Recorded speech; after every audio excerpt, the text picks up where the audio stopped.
J'ai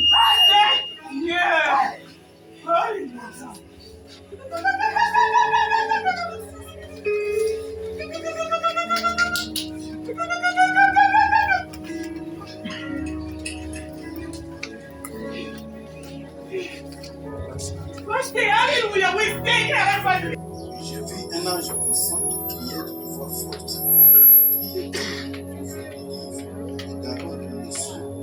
mpe namonaki mwanzi moko na ngwi oyo azali kokanga mongongo moko makasi koloba ete nani abongi mpenza mpona kofungola bilembo, nani abongi mpenza kofungola buku mpe kobuka bilembo oyo ezwali kati na yango.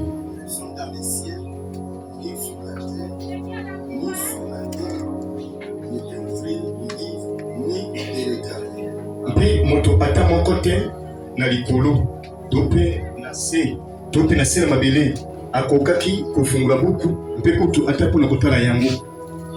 Je pleurais beaucoup de ce que personne ne fait d'ouvrir les livres ni de les regarder. Mpe nalelaki mpenza mingi na ndenge ete ezalaki ata na moto moko te oyo akokaki kofungola buku mpe kotala yango.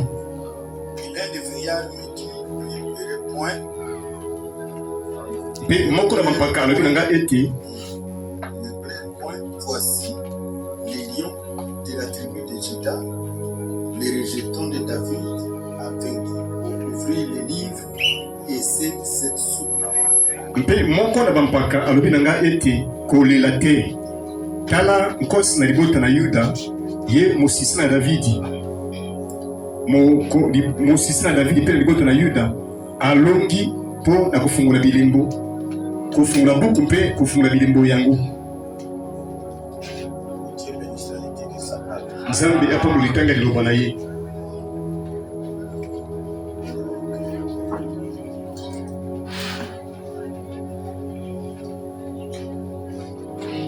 Bien-aimé Père Céleste, molingami tata na likolo, de la nation de nous avoir accordé le privilège d'être ici. tonto ali yo ndenge opesi biso bakoma mpona kozwa makati esika oyo. Dieu bien-aimé, Nzambe molingami, nous nous attendons. tomizela kaka uti epa na yo, Toi, toi, serviteur. pakola mosali na yo, pakola molimboli, pakola losambo mobimba, tovanda esika leki kono na kono na boyoki moko mpenza ya molimo mpona kozwa lipanikolo nyonso oyo ebongisi mpona biso, oyo ebongisi mpona biso lelo oyo nyonso mpona nkembo na yo na kombo na Yesu Kristo, amen.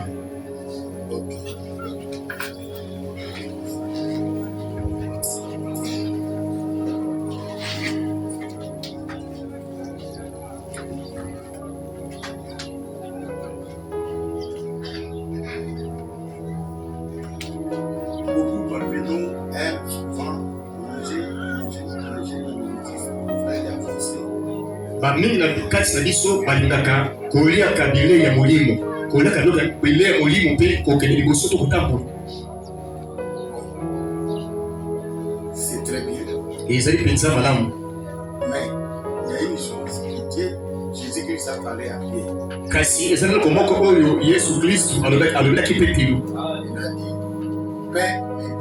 alobaki ete leisa bampate ya ngai, bakisaki mpe koloba ete lesa mpe na bana na mpate na ngai.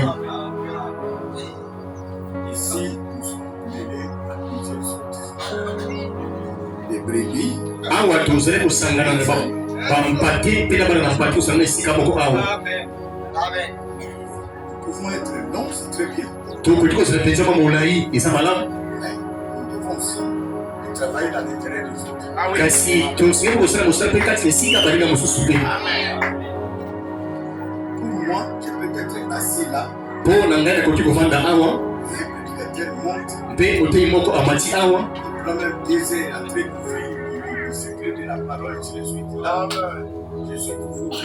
akamati ata ngonga mibale azali kofungula kaka bobele basekeli ya maloba na Nzambe na ntango wana mpenza nazali kaka na esengo. Kasi biso banso tozali ndenge moko te. Awa bato balibeli Nzambe sika bazali ndenge mibali, ezali bandeko basi balibeli Nzambe mpe sika bazali awa, bango mpe esengeli bayekola mpe kouta na bamate moko ya mikusi.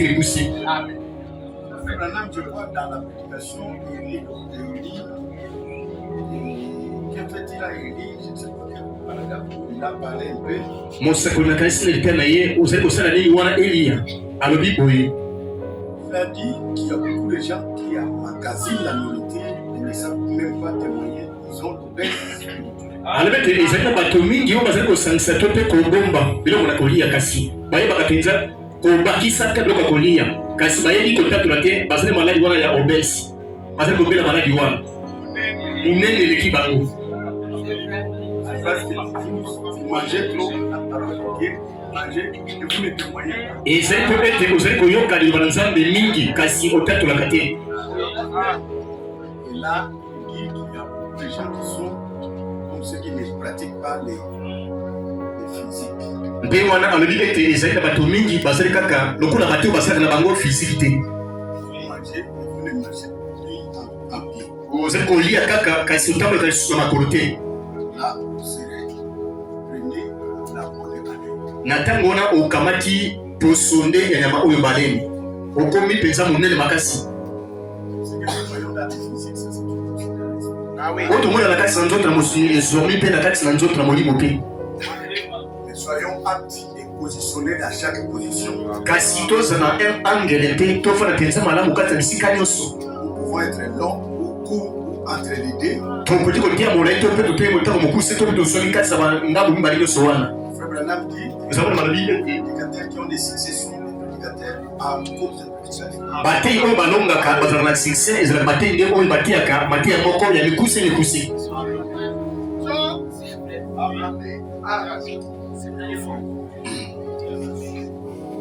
Comme le temps est tardif, kasi lokola ntango na biso esili kolekana, beaucoup de gens ne supportent pas le ministère pendant que l'épouse est composée de sensibilité des Seigneur. bato mingi bakokaka mabombami te na ntango ete mwasi na libala akelami na oyo elobi Yawe mpe na bamabombami.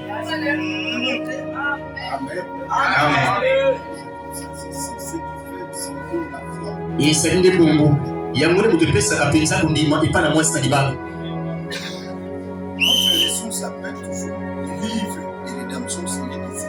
lite na biso ezali kaka kombo buku oyo ya lisiku oyo ekangami na bilembo sambo. mpe kati na buku oyo ekangami na bilembo sambo, la Bible dit un livre scellé de 7 sous. Bible eza koloba ete buku moko oyo ekangami na bilembo sambo. ndenge tuti kotanga yango. Dans la vérité, c'est le mystère de la rédemption. kasi kati na solo ezali nde libombami na lisiko. Le mystère de la rédemption est appelé livre. libombami ya lisiko ebengami buku. C'est le mystère de la rédemption. mpe ezali mpenza nde libombami ya lisiko. Et je ne sais pas si quelques-uns parmi vous comprennent très bien la rédemption. mpe nayebi te soki bato moko aza biso awa boye basozaka mpenza babengaka lisiko benge malamu nayebi te. La rédemption, c'est remettre un péché dans l'état où il était auparavant. lisiko ekoba ete ozongisa mosumuki na esika na ye epai oyo bazalaki liboso. Le Fils de Dieu tel qu'il était au départ. ozongisa mwana na Nzambe kati esika na ye epai oyo bazalaki lebandeli. Et il avait perdu cette position. mpe abongisaki esika na ye wana. On peut dire Amen. tokoki oyo babene na yango. Et quand nous avons perdu cette position-là, mpe ntango tobongisaki esika na biso wana par Adam, notre grand-père et mère Ève, na nzela koko na biso mobali Adama mpe koko na biso ya mwasi Eva, Frère Branham dit ndeko no aza koloba boye la rédemption lisiko est repris par les propriétaires. mokolo yango azwaki yango abotolaki yango. On ne peut pas laisser entre les mains sales de Satan. akoki kotika ngo na kati ya maboko ya Satana ya salite ya Satana te. Satan et Ève Adam et Ève ne peuvent pas racheter l'homme. mpe Adamu na Eva bakoki te koya kosikola moto. Parce que c'est eux qui ils ont perdu. po kezali bango bato babongisaki yango. Quand ils ont perdu, na ntango babongisaki yango eux-mêmes devaient avoir un rédempteur. bango moko esengelaki na bango bazala na mosikoli moko. On peut dire Amen. tokoki babene na yango. Et à partir de ces péchés de sexe, mpe kouta na lisusu wana kosangisa nzoto ya mwasi na mobali wana Tout le monde qui est venu sur la terre moto nyonso oyo aye na se na mokili oyo est venu par les sexes. aye na nzela kosangisa nzoto mwasi na mobali. Et c'était l'introduction de Satan sur Ève. mpe ezalaki nde kobandela to kokotisa Et Satan a introduit à Ève. ezalaki mosala satana atiaki kati na eva. Et tout le monde possède un cordon ombilical ici mpe moto nyonso azali na motoro moko awa qui montre déjà qu'il était 9 mois dans les ventres de sa mère. oyo eza kolakisa ete asalaki basanza libwa kasi na libumu na mama na ye. 9 mois ou combien de mois dans les ventres de sa mère. oyo eza kolakisa ete asalaki basanza libwa kasi na libumu na mama na ye. Que vous soyez pas père et peu que vous n'étiez pas ataka ozali pape to mpe ozali na nango nayebi te. une femme vierge, ozali mwasi moko moseka ozali ndeko mwasi kati na nkolo nayebi te. vous étiez dans les ventres de ta mère. ozalaki liboso kasi na libumu ya mama na yo. Les deux qui n'étaient pas dans les ventres de leur mère, mibale oyo bazalaki kati ya mabumu ya mama na bango te. c'était Adam et Ève. ezalaki adama mpe na eva. Eux ne possédaient pas ça. bango bazalaki na motolu te. Parce que ça montre déjà que tu mangeais au travers de la nourriture que maman mangeait. po te motolu eza kolakisa ete ozalaki kolia bilei oyo mama na yo azalaki kolia. Amen. amen. À cause du péché na ntina ya lisumu que l'homme a perdu sa rédemption, sa vie éternelle. oyo moto ayaki kobungisa bombo na ye ya seko. Je crois que j'avais promis de parler un peu, de donner certaines citations na kanisaki na alakaki ete kopesa boko na makomi qu'on avance un peu. to tambola mwa moke. Dans la brèche, paragraphe 113 et 115, 116. na breche nzela kotanga kama zomi na mitano kama zomi na motoba kama zomi na misato litambosa kolila breche. Nous allons lentement pour que beaucoup de gens comprennent bien. tozali kokende mpenza malembe malembe mpo ete bato mingi bakoka mpenza basosola malamu. Même frère Branham demeurait dans les ventres de sa mère. atako mosabola bango bazalaki kobumela kofanda kasi ebuma mama na ye. Frère Branham aussi, quand Jean a pleuré parce qu'il ne voyait personne qui pouvait regarder même les livres. mpe ndeko ntango yo nalelaki po te azalaki komona ata moto moko te oyo abandaki mpona kofungola to mpona kotala ta buka yango boye. Personne, Jean n'a trouvé personne. yohani amonaki ata moto moko boye te. Et même frère Branham ne pouvait pas ouvrir les livres. ata bango mosabola bango bakokendela kofungola buku te. William Branham, c'est un messager du temps de la fin. mosabola bazali motinda nga ntango na suka. Mais quand Lion a ouvert les livres, kasi ntango mwana na mpata afungolaki buku il a remis au 7e messager qui est William Branham. apesaki yango epai motinda me na sambo oyo ezali william branham.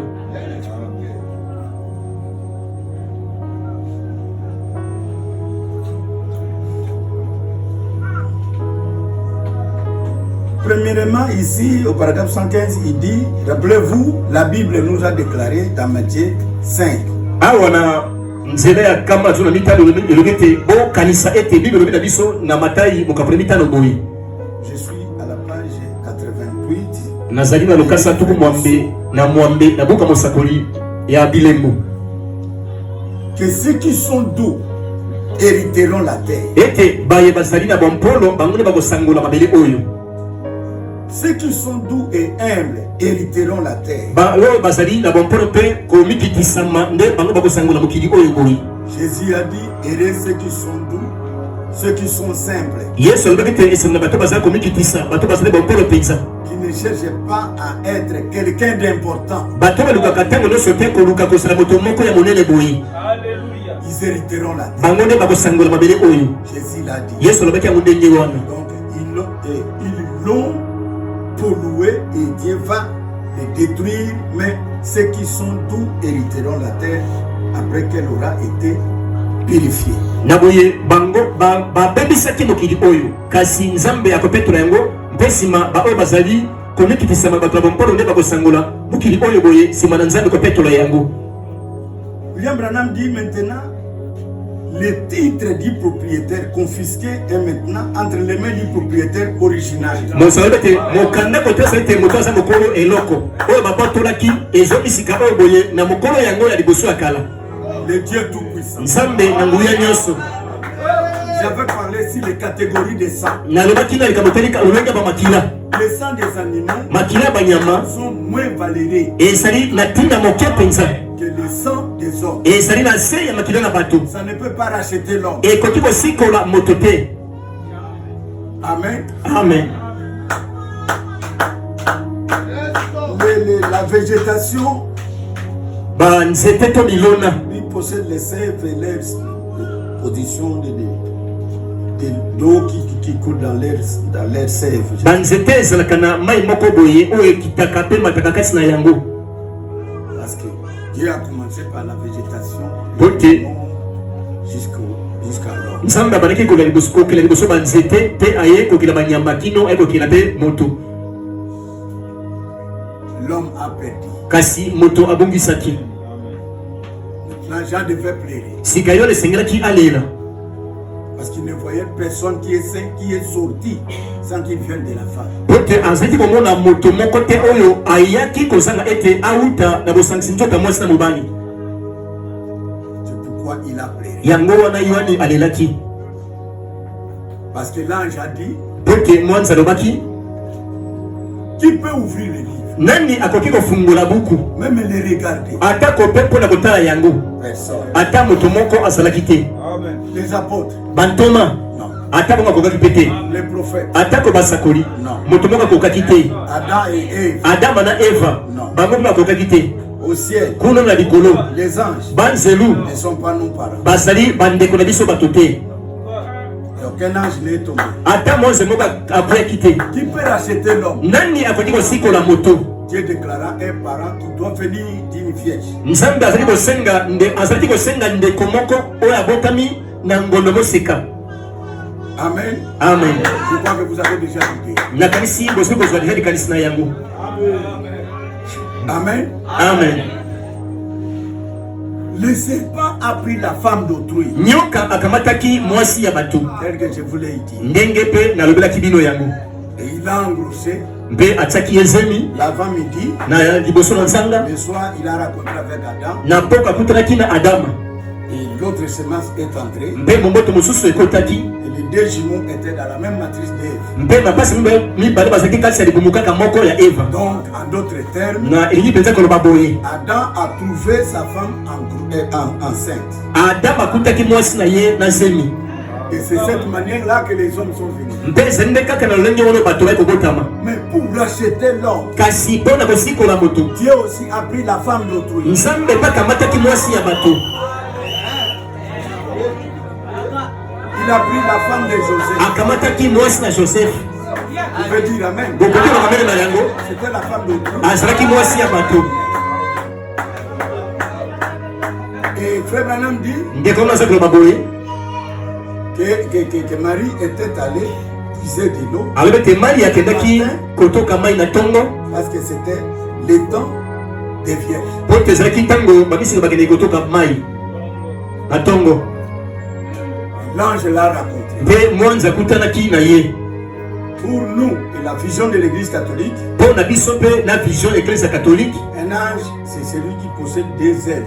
mwanze mpo na bango azalaka eza nde moto oyo to mpe oyo azali mapapu mibale mpo na bango. Mais un ange, c'est comme moi et vous. Kasi mwanze eza kaka lokola ngai na yo boye. Un homme debout comme ça. Moto moko atelemi mpenza boye Qui a dit à Marie, oyo alobaki na Maria toi qui as trouvé la grâce devant Dieu. ete yo nde ozwi ngolu liboso na Nzambe. Il parlait avec la femme d'autrui. Abandaki kosolola wana nde na mwasi ya bato. Et il dit, tu auras une grossesse. Ça, Mpe alobi c'est ete grave. okokumba zemi oyo mpenza ezali mpasi. Parce que c'est pas grave. Eza makambo ya somo te. Une femme d'autrui. Mwasi ya bato. Et tu parles ici la grossesse. Mpe obeteli masolo makambo ya zemi. C'est pas grave. Wana ezali likambo ya mpasi te ya somo te.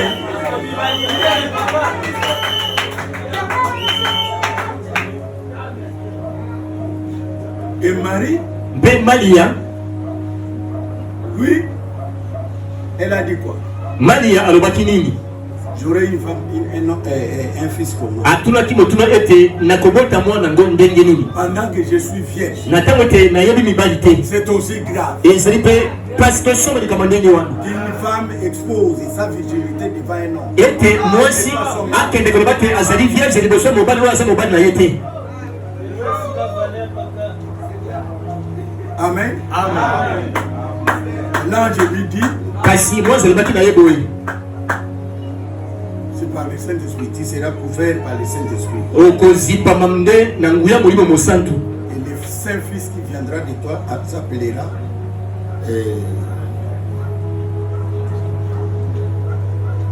Emmanuel.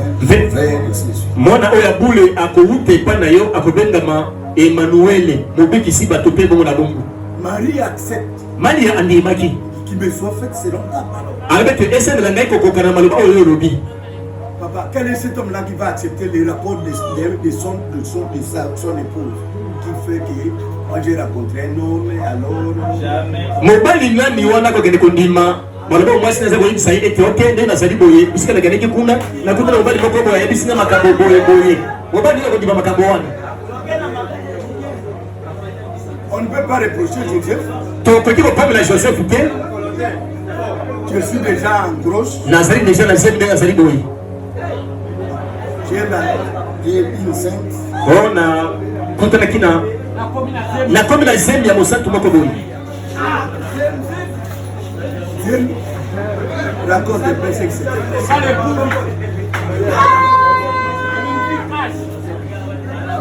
Raconte un peu ce qui s'était passé. Alors bien yete bo peut-être que ma solo ndenge lekaki esema kindenge nini yo yebisa ngai nani. Moi je suis allé pousser de l'eau. OK na kineki na ngai kotoka mai. Et un homme est à Paris. Mpe obali moko bimbela kingai. Il a dit oh tu as trouvé grâce devant Dieu. Aka balanga tote ozingo luna liboso na Nzambe. Tu auras un fils. OK okobota mwana mobali.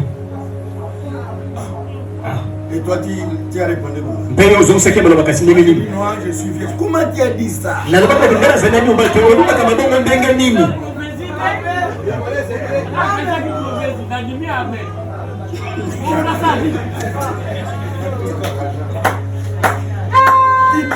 Tu es vierge. Alors ozali moseka oli mibalité. Et maintenant qu'est-ce qui se passe? Mpe sikoyo ndenge za kosela maboye. Oh j'ai la grossesse. OK ndenge moni ngai boye na sika kumbizeli deja.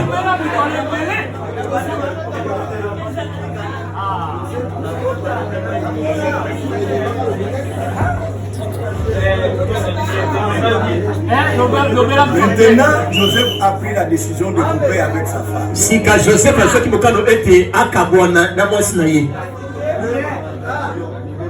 En secret. Na sekele kotoye bate. Pour ne pas fuyer la réputation de Marie. Pote ayeisa lokumu na mali ya salite mbindote. Parce qu'il voyait que Marie c'est une fille digne.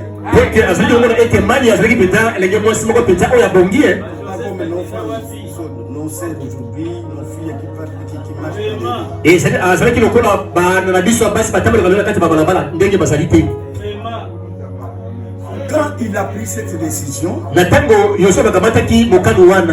dans un songe que Dieu lui envoie un ange. Parce que Dieu doit vous expliquer sur n'importe quoi si vous êtes dans un obstacle. Dans une situation difficile. Il doit vous expliquer. Ce n'est pas dans les réunions de dons seulement. Parce que toi-même tu es un temple de Dieu. Tu es un lieu d'adoration. Dieu a placé un temple en vous. Et les anges vous assistent chaque jour. On peut dire amen. Joseph, ne répudie pas Marie, ta femme. Joseph, Koboya, moi, c'est un Maria.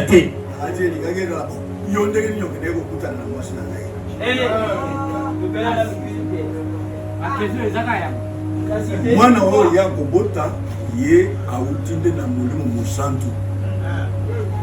Et il s'appellera Jésus qui signifie il sauvera son peuple de leur péché. Be akobenga ma Yesu kombo lingi ba ete yende akobikisa libota na yekati na masumu na bango. Na Jésus na Josué ezalaka Jéhovah sauveur. Yahweh mobikisi. Amen. Amen. Ne étranglisez Joseph. William Branham dit quoi?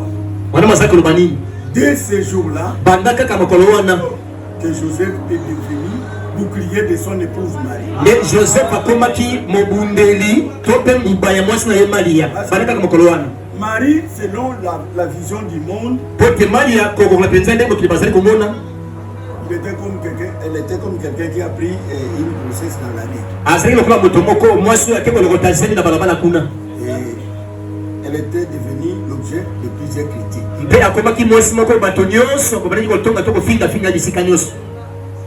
Amen.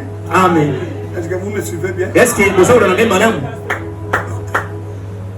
William Branham dit le titre du propriétaire qui donne droit à la terre et à la vie éternelle.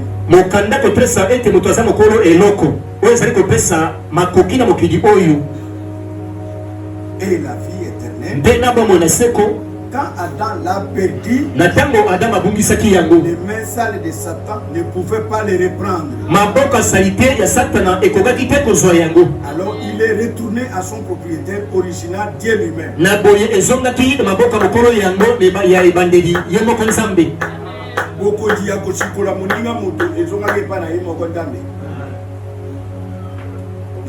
Amen. Amen. Né à Salaki, à Dipaki, au Kondiango, il y a livre, il y a mystère et la rédemption, mais cette sceau. Il va bien livre scellé de 7 sceaux, c'est-à-dire mystère de la rédemption, fermé à 7 secrets.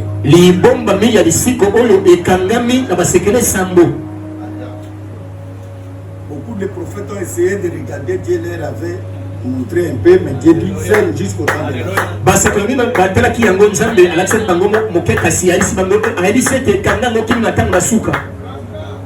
Est-ce que le livre aujourd'hui est ouvert ou bien c'est toujours fermé? Est-ce que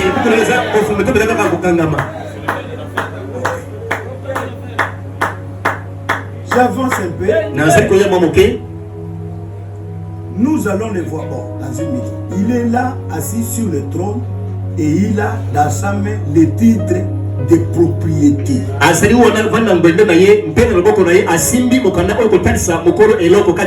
Les titres de propriété qui donnent droit à la vie éternelle. Les titres de propriété incontestables qui donnent droit à la vie éternelle. Quand Adam l'a perdu, en choisissant la sagesse au lieu de la foi, il est retourné dans les mains du propriétaire de Dieu Tout-Puissant, comme c'est glorieux.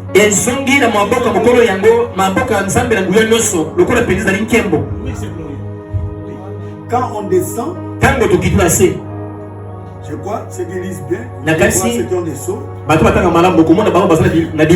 vous allez voir s'il y a une difficulté qui arrive sur une situation, on doit retourner dans l'histoire pour voir l'original de la chose.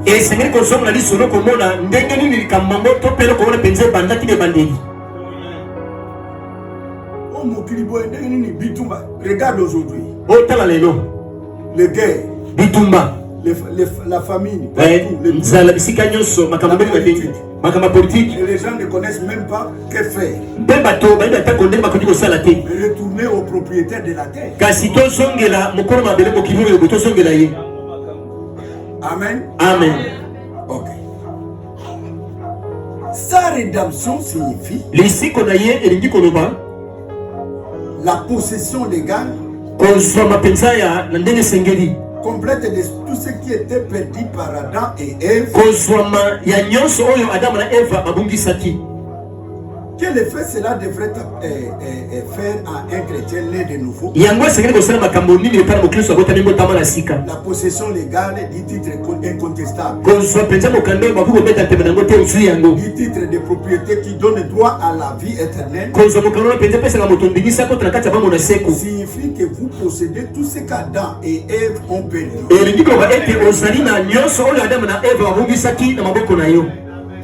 Est-ce qu'on peut dire amen? Si vous êtes racheté, c'est que vous possédez quoi? Vous avez quoi? Bango bakumisaki.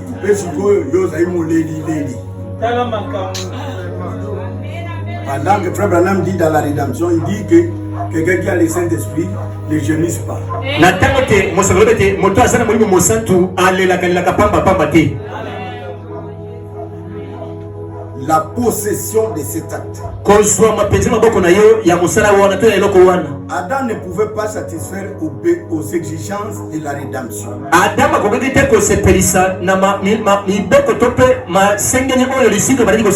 Après qu'il a vu qu'il avait perdu, il s'était séparé de Dieu. Il était de l'autre côté de l'abîme. Et il ne pouvait pas les racheter. Il ne pouvait absolument pas faire. Parce qu'il avait lui-même besoin de rédemption. Alors il ne pouvait pas le faire.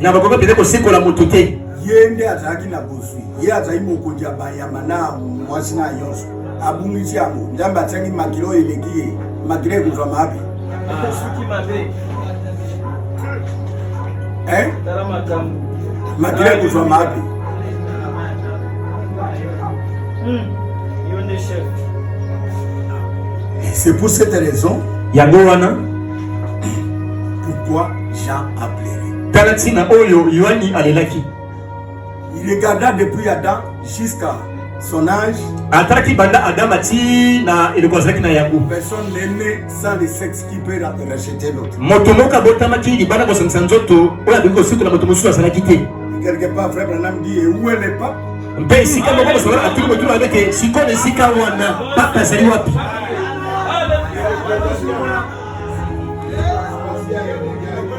Où je viens, je confesse mes péchés à quelqu'un. Toi, tu as le sang.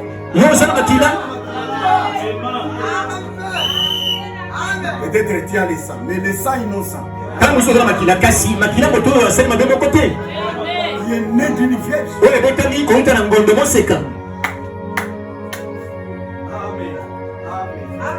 Amen. Amen. William Branham dit, parce que j'avais promis que je vous donnerais des citations. Ce jour-là, je n'ai pas donné des citations.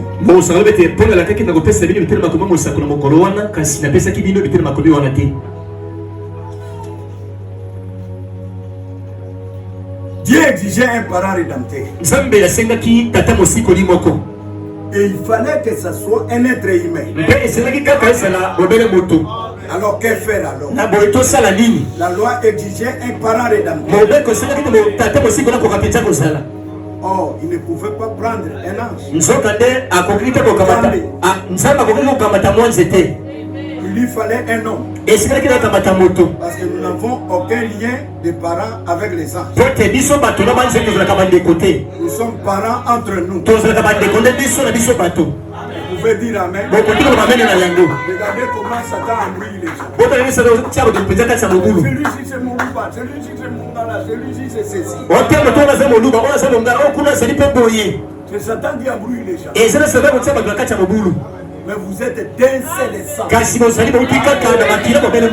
Sortis de notre père Adam. Mais ce sont les langues. Nous avons hérité de Babylone. Comme je disais à un maman là, nous servons le Seigneur Jésus, nous sommes au service humanitaire. Jésus a dit quoi? Allez où? Dans où? Dans toute la création. Amen. Amen. Vous pouvez dire amen. Nous sommes parents entre nous. Le groupe de sang que nous avons, c'était cela de notre père Adam. A positif, c'est vous, ainsi de suite. Ça se trouve même abandonné. Les couleurs ne nous donnent pas la différence.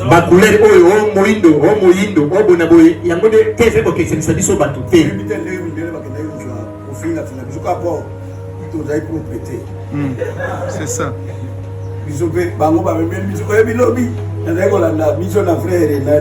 Excusez un peu, entre parenthèses. Nous sommes frère Mzolo, Camerounais, Batera sur la bango, Milani partout, car on a biso, Poubelle, car on a biso. Nous sommes frère, nous autres. On dit que Bandi na mondele avant qu'on vote. Camerounais de avant na mondele avant biso. Parce que nous, les deux missionnaires qui venaient de Cameroun sont entrés à Banana et ont fondé les églises de Bems ici au Bakou. Donc biso, ba missionnaires bibala utaki na Cameroun, ba yaki ba kotaki na Banana. Pe ba bomsi ba deux églises ba Bemes, eux on a ba Congo. Et la parole de Dieu dit que la parole suit la civilisation. Mais le banzan de ça qu'on va être liloba il a la civilisation. Na ebiti frère nous allons dans le biquet au moins Afrique azaika ka Afrique. Bango de baye ko la biso mposo na bango makambo na bango toko ka makambo na ba milanga ba ni to biso ko ka bilo ka bo na ba drama na ba.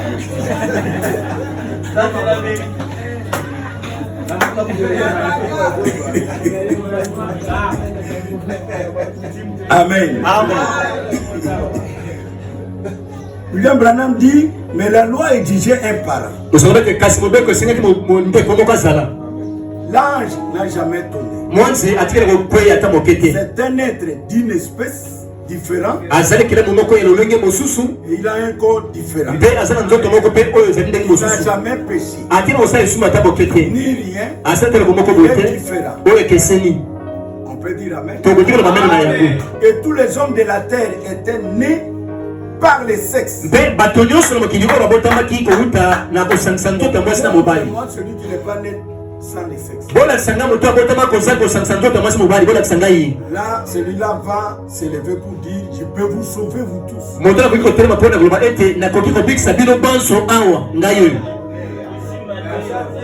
Pape n'avait pas une mère. Non, c'est frère Branham qui n'avait pas une mère.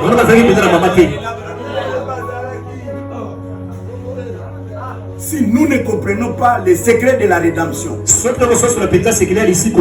nous allons nous glorifier de rien. Mais Jean a pleuré. Et frère Branham dit, le pleurs des gens était pour faire sortir un parent né en dehors du sexe.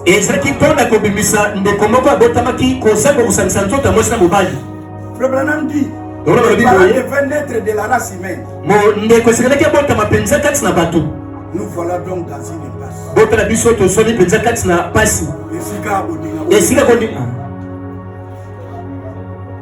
Sortez sa tête. Mais je vais vous faire entendre les sons des trompettes. La naissance virginale a fourni les produits. La naissance virginale a fourni notre parent rédempteur. Nul autre que le Dieu Tout-Puissant devenu Emmanuel.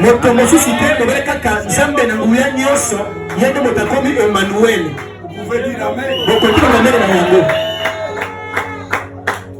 L'un d'entre nous, il dit, l'un d'entre nous, il est devenu l'un d'entre nous. Emmanuel, le parent rédempteur, était trouvé. Vous voyez de quelle façon Dieu fixe l'exigence. Il n'y a rien que nous puissions faire. Mais voilà la grâce qui intervient, qui éclipse la loi et qui fournit les produits.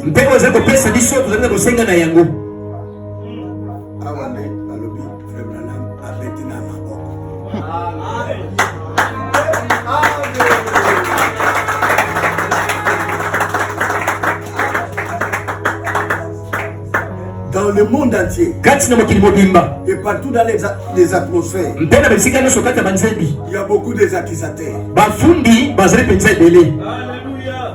Mais s'il est une sœur, soka za ezambi ko kwasi soka za beko mobali penza kati sangolo kati soka za penza mote solo soka za penza boya solo Dieu ne regarde pas. kasi nzamba talaka nyoso wana te nzamba za komona nyoso wana te. Amen. Bon, oko me mangai wapi.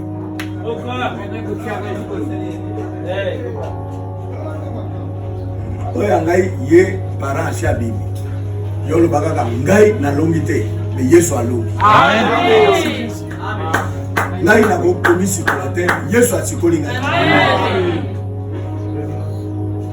OK. J'avance. Na nzali kulia. Au paragraphe 131, Na. on a terminé là. Au paragraphe 159. Nzela ekotanga kama moko tukubitalo na libwa. L'appel de l'ange était un appel destiné à faire paraître les parents rédempteurs. Kobenga ya mwanzino ezalaki kobenga moko oyo ezalaki kaka bobele po na kobimisa to kotalisa biso tata mosikoli. Dieu a dit, j'ai établi une loi, un parent rédempteur peut servir de substitut. Nzambe alobaki te na tie mobeko moko tata moko mosikoli akoki kokitana yango. Où est ce parent rédempteur Tata mosikoli wana azali qui wapi peut prendre les livres? oyo akoki kokamata buku. Amen. Amen. Et il dit ici, Pe awa aza koloba boye depuis Adam jusqu'à la fin, en passant par tous les apôtres banda adama kino na suka kolekanaka na batoma nyonso et tous les prophètes, mpe na basakoli nyonso tous les restes, mpe na bayibaso batikali on n'a trouvé personne. bakutaki ata moto moko te. Maintenant, qu'en est-il? Sikoyo ezali ndenge nini Personne dans les ciels, ata moto moko te kuna likolo ata moto moko te awa na se personne qui est jamais vécu. ata moto moko atikali kobika azwamaki te.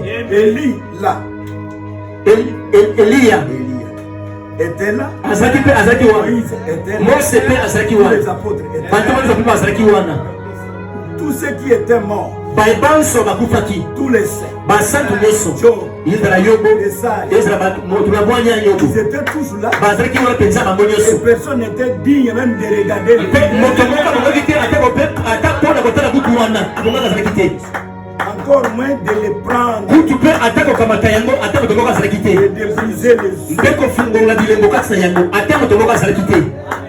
Là où j'avais dit, le frère Branham dit, et qu'est-ce que le pape fait? mosakoli ete mosikoyo pape azali kosala nini akosala nini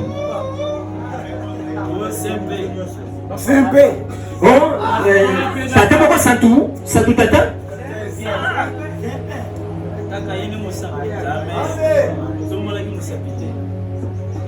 Et votre évêque, mpe evêque na bino sikoyo où est notre mérite personnel? makasi to makoki na biso bato na esika wana ezali wapi? Et Marie, la mère de Jésus. mpe mali ya mama na yesu aza wapi? Yako shikola, yaka na tata na maman de Jésus. Branham dit, nous ne sommes rien. bwana malobi ete tozali mpenza pamba. C'est pourquoi quelqu'un qui comprend la rédemption, yango moto azali kososola mpenza lisiko c'est un homme qui possède l'humilité. aza moto oyo azali komikitisa Parce qu'il ne possède rien. ete azali mpenza atala eloko moko te kati Il na ne ye peut rien faire. akoki kosala ata eloko moko boye te. Oh, celui-ci, où je vois beaucoup de prédicateurs. oyo mpe nazali komona mpenza bate ebele. Moi, j'ai fait 30 ans, ote ngai nasali mbuka tuku misato mobimba 50 ans. nasali mbuka tuku mitano mobimba nasali mbuka tuku mibale Je n'ai pas mobimba trompé ma femme. natikali kokosa mwasi nanga ata moke boye te. Cela ne vous échappe pas. nyonso wana mpenza ezali kobatela yo te kono olongo te. Si vous n'avez pas trompé votre femme, soki okosa mwasi na te ezali ko malamu. et si vous avez trompé quelqu'un quelque part, mpe soki okosi mwasi na yo te kasi okosaki moto moko sika moko boye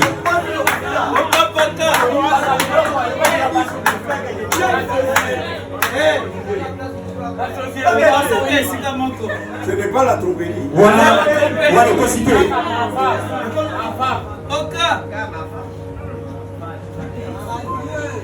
Nous ne sommes rien. tozali mpenza pamba eloko moko te. Donnons la gloire au Seigneur Jésus. topesa ntongo nyonso epa likolo yesu. Si je suis ce que je suis, soki nazali ndenge nazali boye par quoi? ezala ntina nini? Élever cette grâce. kotombolaka ngolu wana D'abord, bendict. na kati ya banzambo oyembaka Il faut prier. na kati ya banzambo obembelaka na kati ya banzambo osalaka.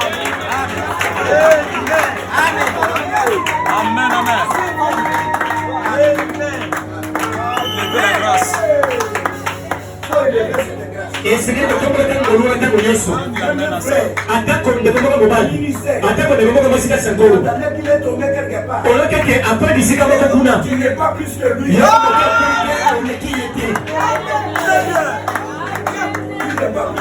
oleki ndeko akomi wana te ce que tu es, c'est par la grâce. Et la grâce ne se vend pas. Et la une moto, ça il y a grâce.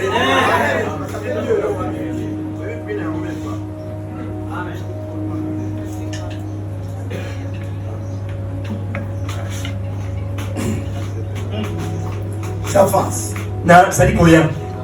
Il a demandé aux parents rédempteurs de s'avancer. Mais Jean a dit qu'aucun homme.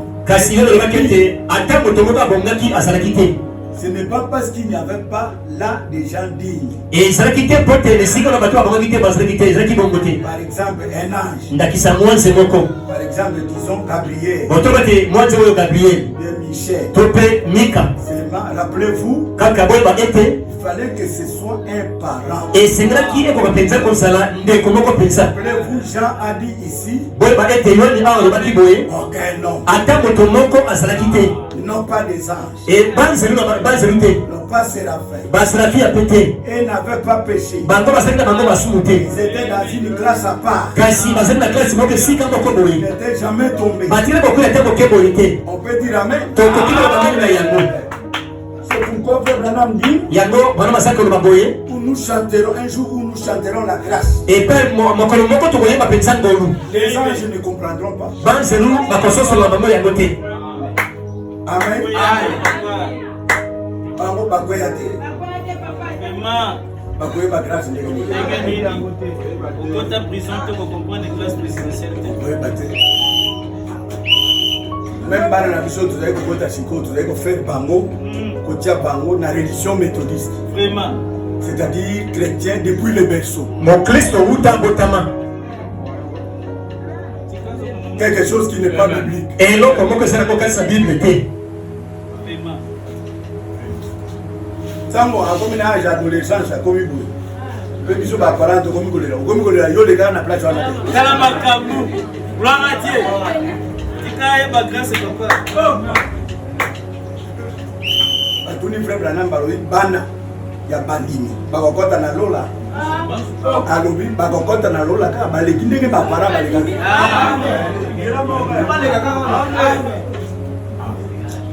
Amen. C'est ça pas cher. C'est l'intimité. Amen.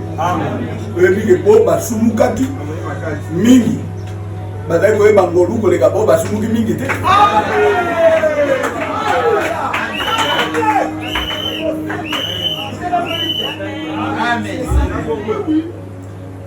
Amen. Amen.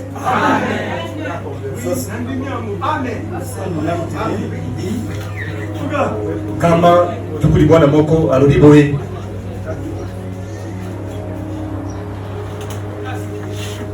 Le lion est apparu. Ngosi abimaki.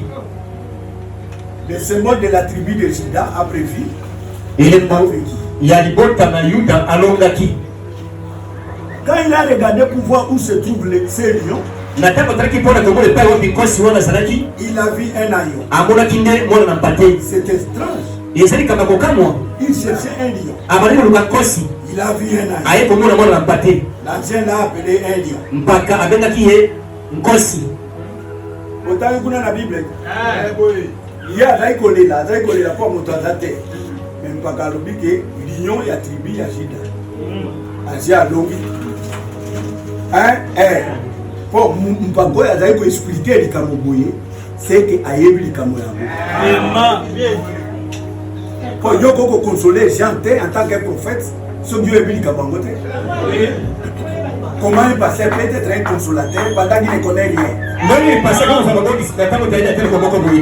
Il n'a pas passé par l'expérience. Il va vous traverser une épreuve comment? Oh, je suis ancien. Mais l'ancien, il y a d'autres anciens qui n'étaient pas établis par Dieu.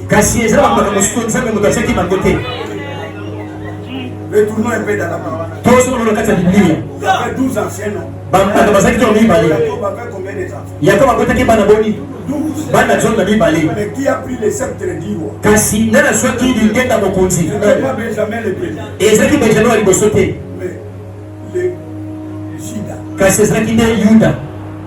Judas n'était pas le premier. Yuda azalaki mona liboso te. Vous pouvez dire amen. Beaucoup de monde na yango. Quand vous regardez dans la généalogie, vous verrez que Judas est le quatrième fils. Soki otanga bakitano mate Yuda azalaki mwana ya mitano. Jésus, quand il a laissé la clé Yesu otango atikaki fungola à Pierre, na Petero. Pierre n'était pas le premier croyant de Jésus. Petero azalaki modima liboso ya Yesu te.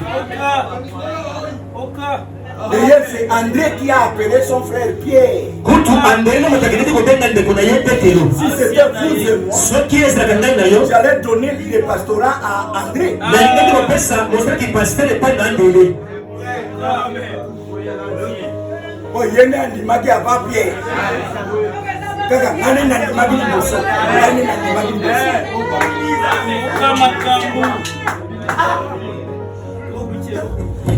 Yoko kondima liboso mais tu n'as pas la révélation. Ondimaki liboso kasi oza nemonisili te. Tu peux. Okoki oza moto oyo andimaki liboso kasi oza nemonisili te. Nani atie ba église na molongo kati na biso ba paye. Pierre et Paul.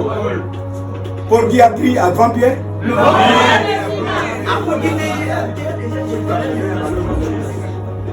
Mais je veux que écrit à Pierre avec le baguette. Au moins le ministère on dit ma petit pot.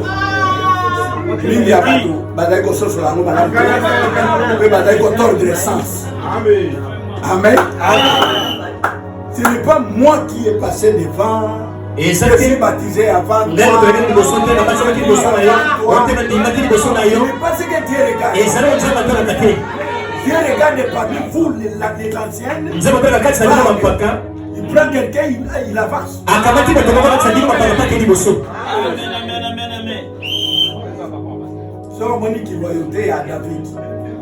Bana David a liboso, oya ya yo tika na bokoji. Salmo adaki mwana liboso. Yango nde il faut ozala na kati ya promesse ya likambo. Biso nde tomonaka Bible liboso. Biso nde tobandaka église liboso. Otala kuna te. Dieu choisit qui il fait. Nzambe apondaka moto oyo alingi. Oyebi ke André azaki ndeko ya Pierre ya mama moko papa moko. Soki bolingi botangi na bali omona André na Pierre na papa na bango ne bazaki kosala filete. Penjambe abengi mosusu atiki mosusu. Mokolo wana abengaki ka André. André abandonné na Jean-Baptiste. Un ancien de longue date. Paka penza ya kala makasi.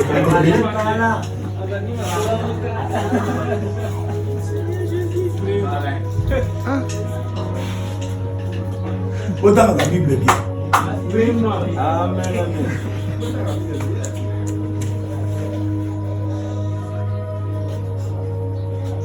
Jean était consolé pour regarder les lions. Au lieu de voir les lions, lui il voit l'agneau. Yona bonso maki pona kotala nkosi. Isika etamo na nkosi penza boye ya mona kinde mona na pake. Oyebi ke agneau eza Jésus te. Jésus pe aza lion te. Okosangisa misala wana na moma moko.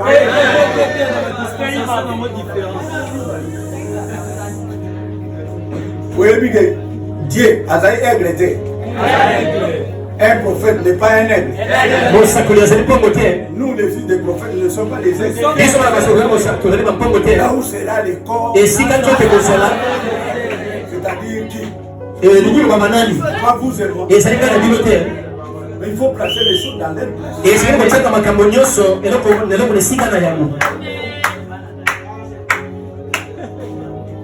Parce que Dieu travaille dans la nature. Remarquez, Jean n'avait pas remarqué cet agneau avant. Il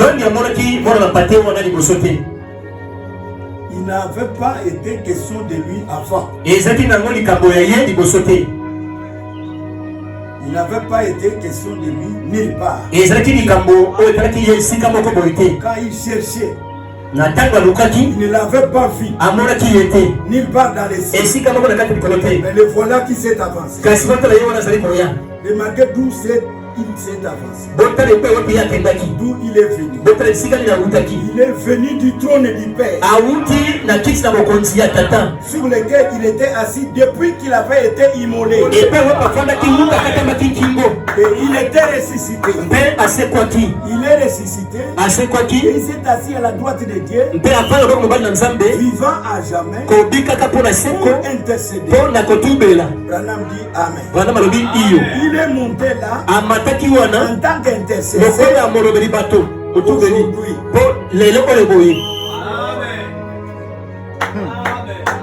c'est William Branham qui parle. Pour intercéder avec son propre sang face à l'ignorance des gens. Voilà bien celui sur qui je compte.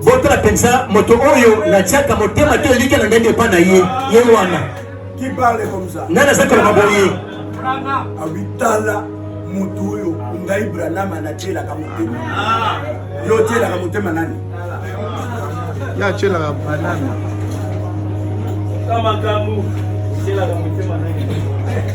Il était encore couvert de décolorants.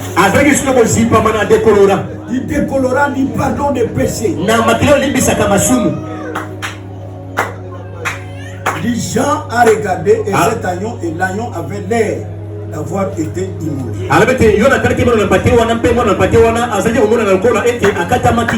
Ok, avant de les gars quelque part. Amen. Tout à l'heure, agneau immolé. Amen. Est-ce que agneau immolé, Jésus, et que vous écoutez dans Jésus, la place. Jésus n'est moto. Agneau n'est nyama.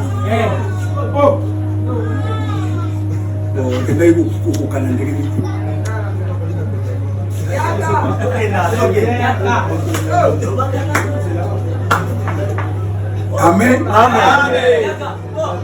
Quand Adam a tombé, le sang des animaux ne pouvait pas racheter l'homme. Parce que dans le groupe des sangs, il y a le sang froid et le sang chaud. Ça se trouve parmi les animaux. Et les sangs froids sont moins par rapport au sang chaud. Parmi les animaux qui ont le sang chaud, nous sommes leurs chefs. Et les sang froid sont les serpents avec le froid. Parce que le serpent était mort d'aujourd'hui, qui va mourir parce que lui possède un sang froid.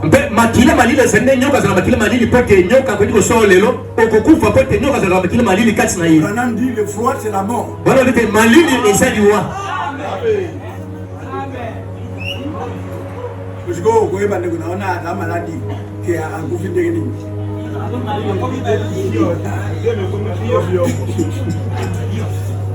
Amen. Là, Dieu devait descendre et prendre notre place. Comme le temps n'était pas là, il a fait passer les sacrifices par les agneaux. La Bible est dit que makila ya banyama ekokai kolongola lisumu te. Parce que dans le sang, il faut que la vie revienne à l'homme. Tant que bomi ya mabomo inaye kozonga pas la moto te. Mais bomo ya Jésus ezonga pas na yo. Amen. Landira molimo musando. Boye ba ke ozana makilo Yesu akutaki ne kuluzu. Il faut dans la nini. Faut dans la Saint-Esprit parce que c'est la vie du sang qui est sorti de là. On peut dire amen.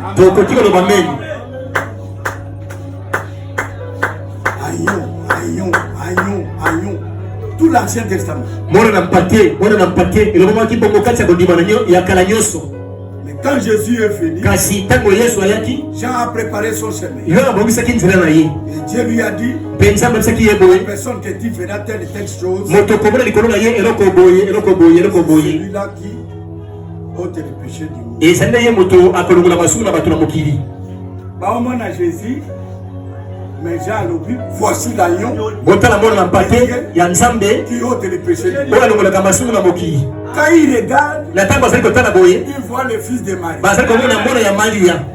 Mais ils ne comprennent pas le langage de la Bible. Kasi bazali kososola elobeli ya Biblia Voici te. l'agneau de Dieu qui ôte le péché du monde. Botala mwana patina nzambe alongolaka masumu na bato na mokili. Avec Obaka Manaïkous, Matilé Sopani. Alors, lui, Père, tout est accompli. Tata nyonso ekokisami. Après 3 jours à Sekoui, à Tamoli na Bayekoli, 40 jours à Kei, Olimonaye, et Zonye pas Bayekoli. Makila et Tikali pour la intercéder. Moto nyonso ya ponama ki pona bomo ina seko. Agole kaka na moto atana jour moko te. Yo kobanga mobilité, kobanga pe liwate, kobanga pe sunité. Bon, et comme ça la paye yo eloko te. Pe okotalaka musumuki ata moko te. La Bible dit celui qui a crié à la vie éternelle. Il est passé de la mort à la vie. Il ne fera pas le jugement. Le jugement c'est où? Au moment où nous écoutons la parole, nous sommes en train d'être jugés. Parce que la parole juge le sentiment.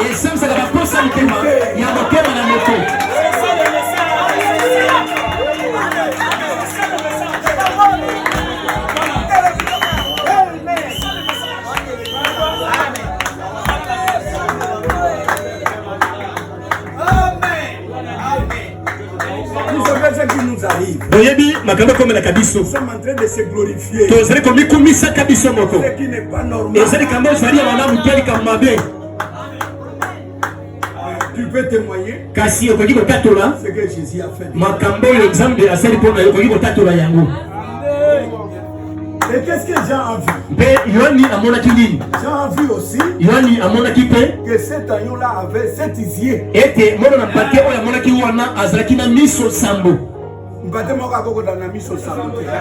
Ça c'était la grâce de la Bible. Comme je vous ai dit, ce sont les 7 visionnaires du vrai christianisme depuis les apôtres jusqu'à notre jour.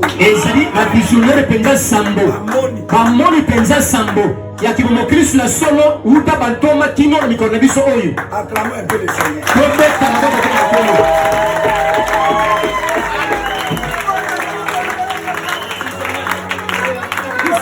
Vous pouvez avoir des Bibles. Vous pouvez avoir des brochures. Mais vous n'avez pas une vision.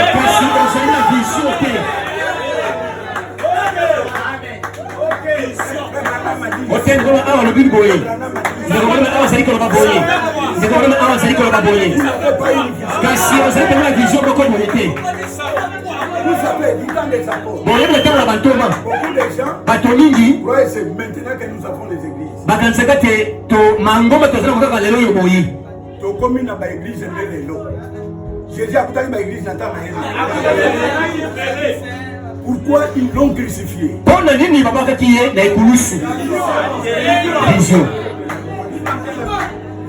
ils l'ont rejeté?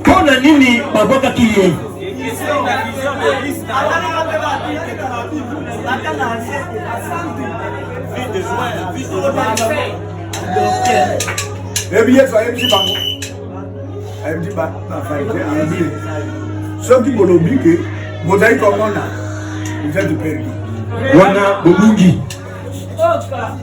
Mais ceux qui ont dit que bon, mon athée, moi, je suis tous ceux qui sont des prédicateurs, vous prêchez les messages sans avoir une vision. Et vous, Nabino. Et ceux qui vous suivent Père, on a Nabino. sont dans les rues.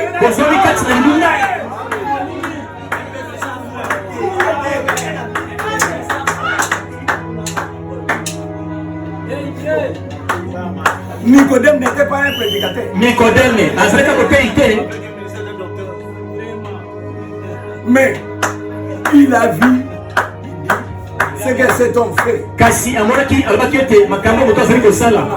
Biso awa tozana ya ngote. Je dois partir même la nuit. Et c'est vrai qu'il n'est pas naïe à la boutou. Parce que quand je pars la journée, pour te sonner qu'il y a moi dans sa maison, mes fidèles me diront. Bandi na lelo ngona ngai boy. Oh, papa c'est. Yo ke pa mutwana ka ye nda côté. Lo sa moté. Ala ne lo côté. Moi j'étais. Parce que avec toi prier biso. Le kilo Samuel Pandana. Salama kam na bango ya ngwala maka. Le kilo Samuel Pandana. Salama makam na secret. Ah secret. Le kilo Samuel Pandana. La vérité, vous la mettez au cachot. Botier, Bokangi, solo kati na boloko. Le kilo Samuel Pandana. Kobanga te le sambo batwa kabwana. Regardez ce que Maternité a répondu. Attention à vous.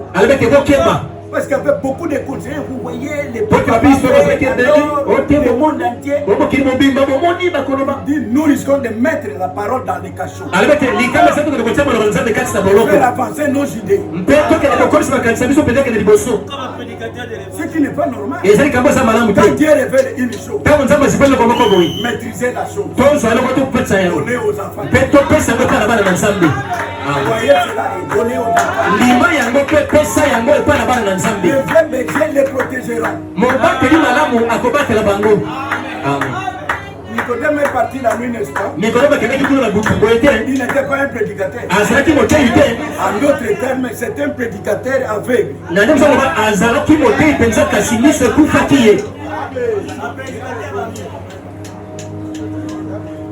Heureusement, plus tard, il a crié. Il était parti la nuit. Il y avait une pression dans le cœur. Corneille n'était pas un prédicateur. Un prédicateur aveugle. Heureusement, il voyait les visions. C'est un groupe prédestiné. Dieu est apparu par un ange. Ce que Dieu est en train de prêcher là ne se conforme ni au jour, ni à la parole.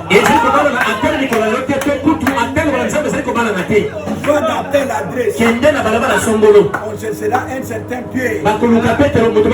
Il viendra vous montrer les chemins. Il a dit dans le Samoukè. Pendant que tu as maté à Gabété.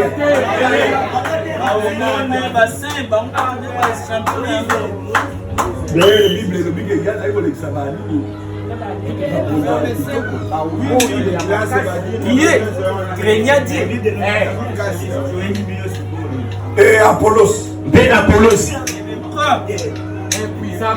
Un puissant prédicateur, mais il ne connaissait que les baptêmes des gens. Un prédicateur aveugle. Il ne connaît pas ce qui est arrivé à son jour.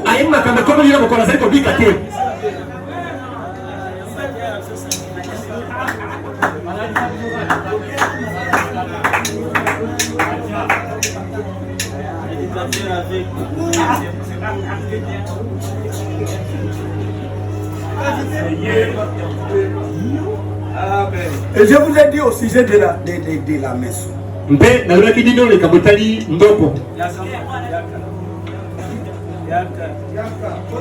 Ministère de Frère Branham 23 plus. Le Thomas de Mono Zaki d'abord Mendana Misato.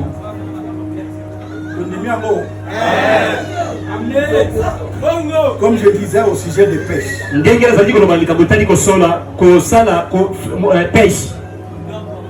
Et surtout les filets. Hein? Je vous ai posé la question. Vous êtes un pécheur. Et vous rattrapez beaucoup de poissons. Mais quel est le numéro de filet?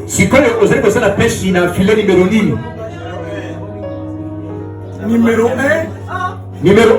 Vous aurez beaucoup de poissons, même des petits.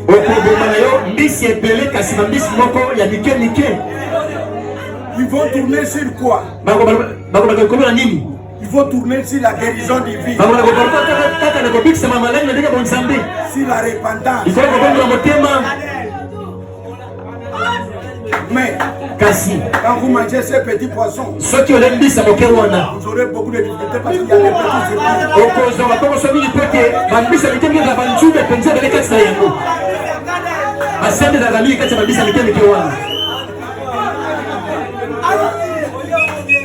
Et ils sont très nombreux dans notre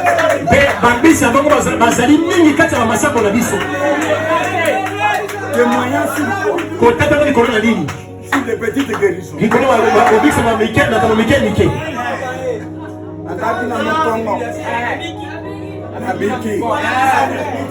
ne croit même pas qu'il peut même pointer son propre doigt.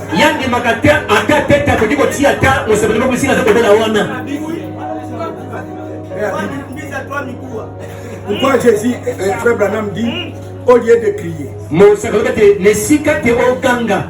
il a dit quoi?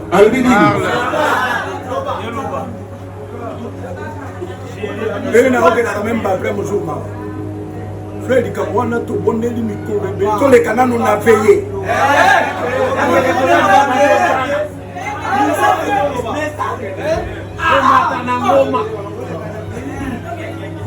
Donc il y a un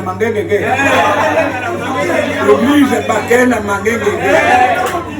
Mais l'église a oublié ce que Jésus a dit.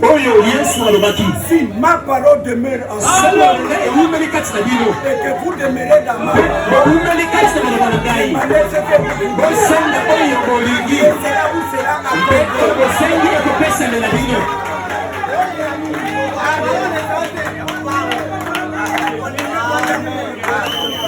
quand je prie, quand je dis quelque chose,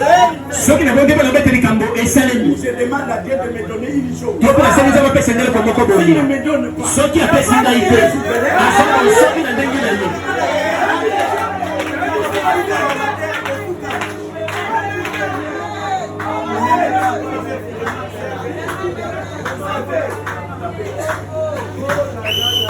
Les petits poissons. Je crois que le jour du dimanche passé, on a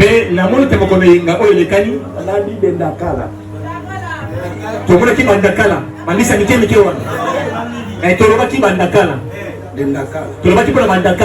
Mais moi quand je trouve des Dakala n'ont pas de petits épines là.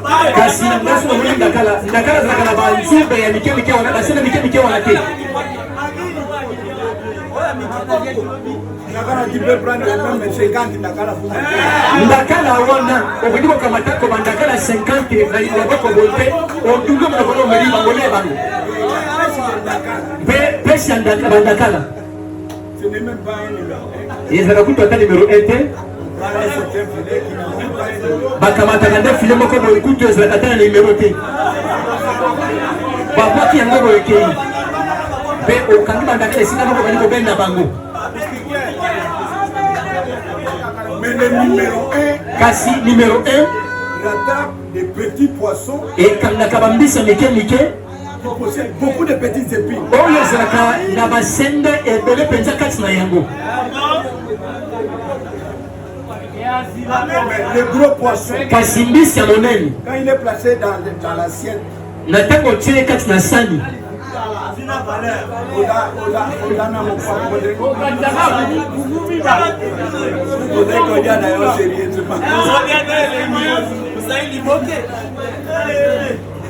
Et avant que je parle un peu de l'enlèvement, je vous pose vous la question. Jésus a fait la guérison divine. Paul a prié pour les malades. William Branham a prié pour les malades. Tous ceux qui étaient guéris sont toujours là.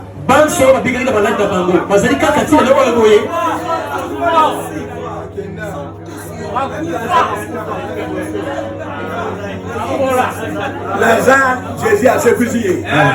Les gens à Dakron à Juda.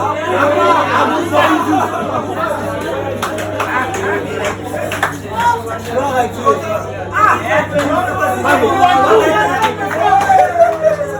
frère Branham dit quoi? La guérison divine nous amène à croire le message. Par la guérison divine. Beaucoup de gens passeront aujourd'hui baptême. Mais moi j'écris. J'ai besoin de quoi? De la révélation, de la parole, de mystère, pour que j'aie la foi de la révélation.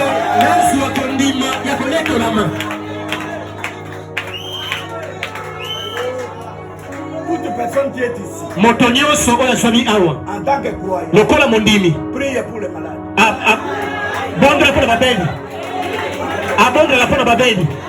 Tu peux prier pour les malades. Parce que c'est écrit dans les messages. Frère Branham dit, si vous êtes malade, appelez un bon chrétien. Parce que chaque fois vous êtes exaucé quand vous adressez une prière.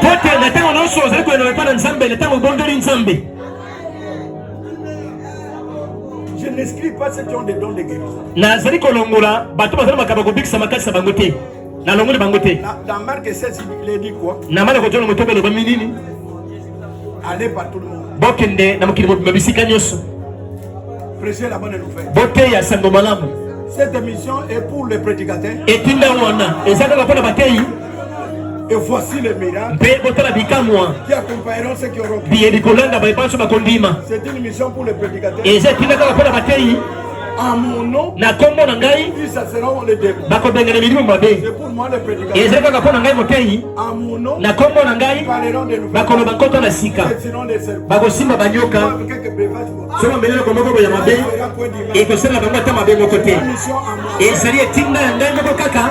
Ils imposeront les mains aux malades. Les malades seront guéris. Ma mission à moi-même. C'est vous qui avez abandonné vos promesses. Vous abandonnez vos promesses. C'est qui prend la promesse.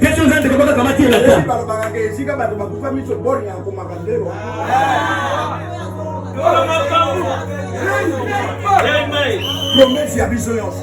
Mais moto muso ale kinga makati. Yora matena yori kamote. Il faut qu'on approche Nzambe.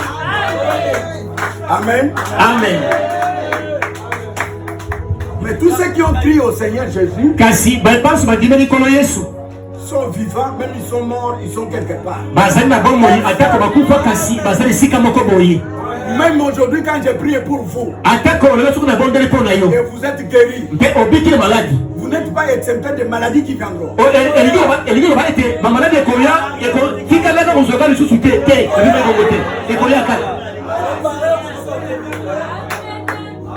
Ceux qui n'ont pas de peut-être pas une hépatite, diarrhée rouge et quoi. Corona et quoi. Maladie, on peut quoi. Mais ceux qui ont dit Mimalo Bayandam, Nandoto et Poli,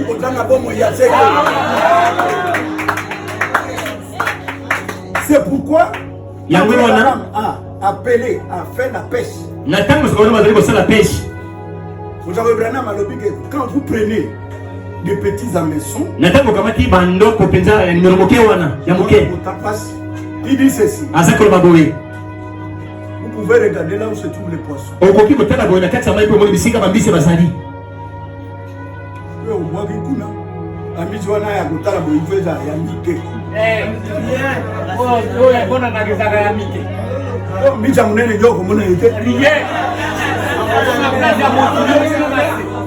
Et il compare des gros poissons de l'épouse.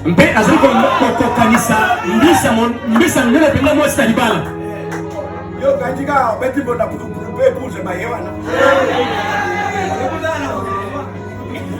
Vous avez Branham pour la autant la minute peut-être. Vous avez Branham à l'oblige biso ya munene.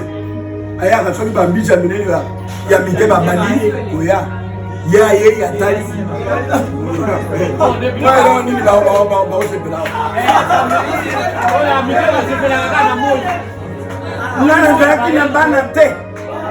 Dans ma petite caille, mais pour aller.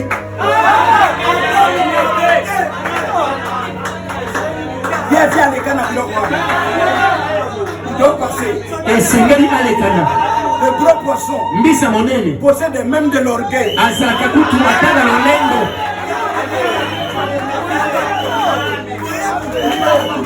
Akoki kola kaboti.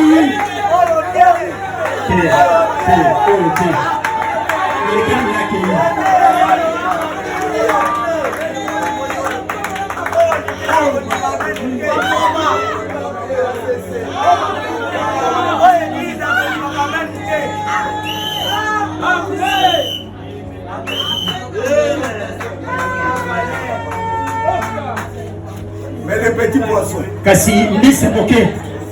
Kaka likolo boy.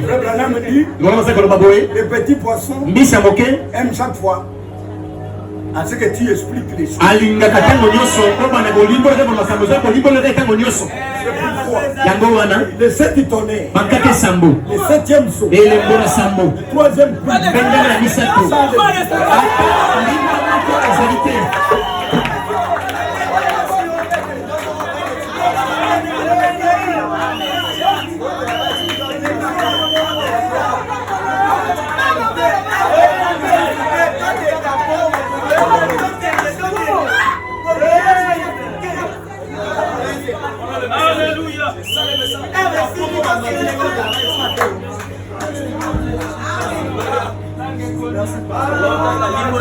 Je vous dis une chose. Il y avait des espions que Josué avait envoyés.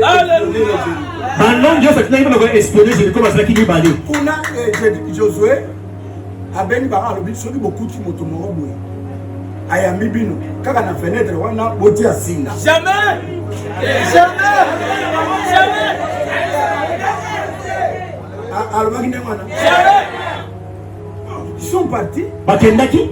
Mais quand vous êtes partis, la révélation du mystère, et moi c'est ma bombe le Saint-Esprit, et où Azali Wapi.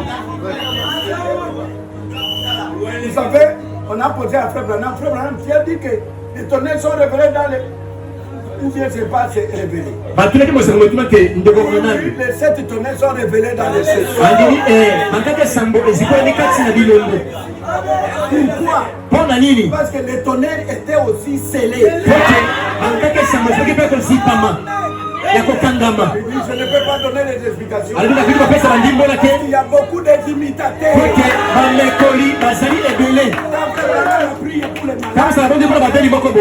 Tout le monde prie.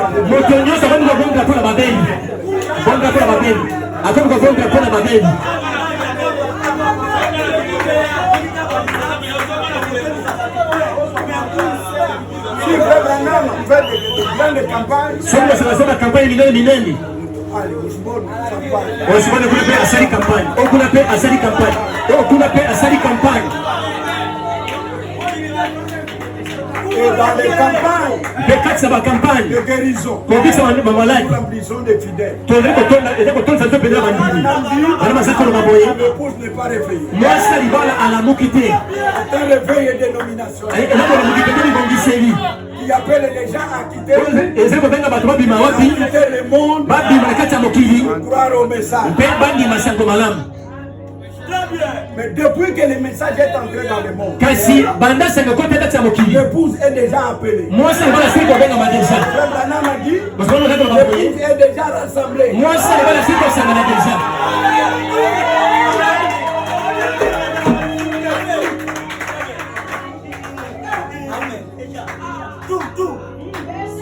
Avant que je quitte, je vais vous montrer ce que Frère Branham parle de l'enlèvement. L'enlèvement n'est pas une doctrine. L'enlèvement n'est pas une doctrine. Quand Jésus est venu sur la terre, ce n'était pas une doctrine. Jésus, non, c'est une réalité. Et on l'a vu. Jésus est né quand? Le premier jour de la semaine. Et on a consacré quand? 8e jour qui est le premier jour de la semaine. Et quand on les consacrait, on les tenait comme ça devant tout le monde. Ce n'était pas une doctrine. Et quand il viendra, ce ne sera pas une doctrine. Ce sera une réalité. Beaucoup de gens pensent que l'enlèvement c'est une doctrine. Ok, maintenant je vais vous donner les citations de Frère Branham. Où il dit comment il a vu l'enlèvement. Quand vous êtes enlevé, il y a une rencontre avec le croyant. Et vous saurez que tel est resté, tel est arrivé.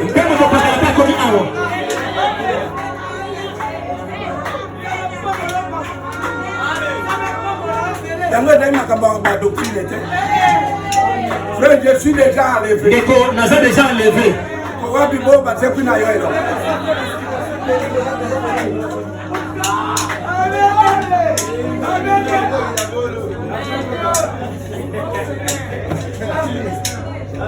Toka matanano citation Mogawa.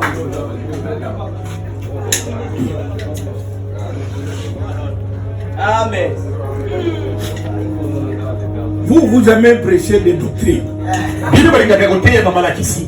Mais les choses avant qu'elles arrivent, ne faites pas beaucoup de bruit. Vous risquez de parler ce qui n'arrivera pas.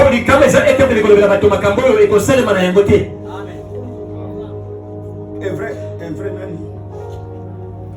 Le premier. Awa balobia abui.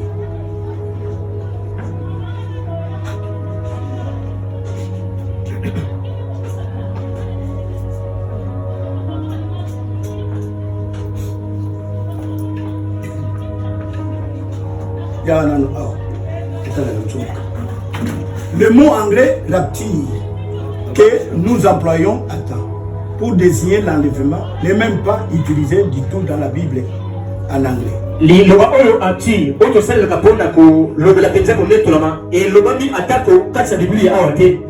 Nous avons simplement placé les mots là. La Bible dit plutôt Kosat. Being Kosat. Donc être pris d'en haut. Ok.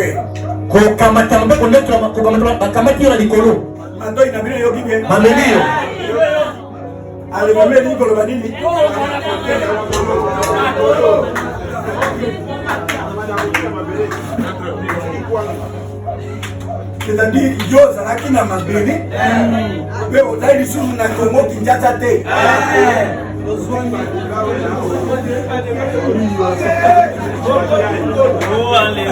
Awa natangeli bino nde na brochure kombo nini? Être pris en haut. En bas. Amen. Amen. Amen. Soko moni odaka na mabele. Pe olobi enlèvement ti esala moseke yo tikala.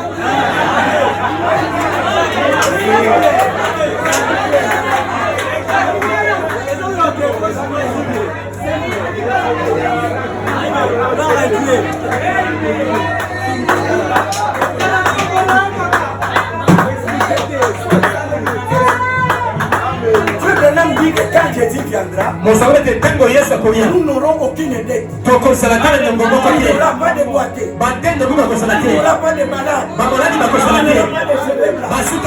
Vous êtes déjà parti. Vous êtes déjà venu. Et vous êtes placé dans un banc de l'hôpital.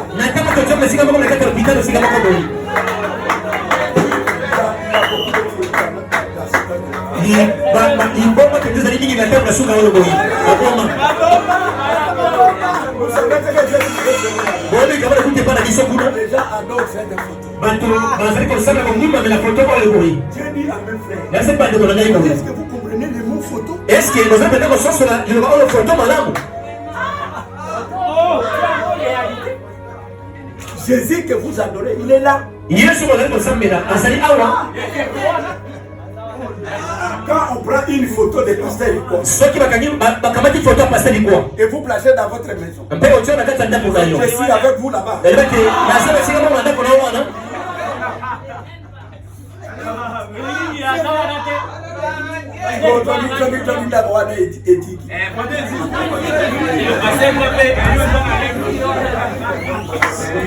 Des folies.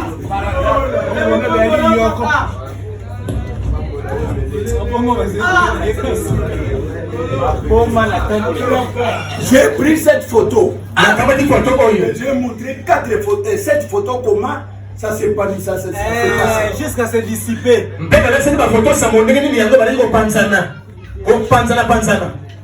C'est Jésus-là qu'on a pris la photo. N'est pas dans cette photo. Il habite dans le cœur.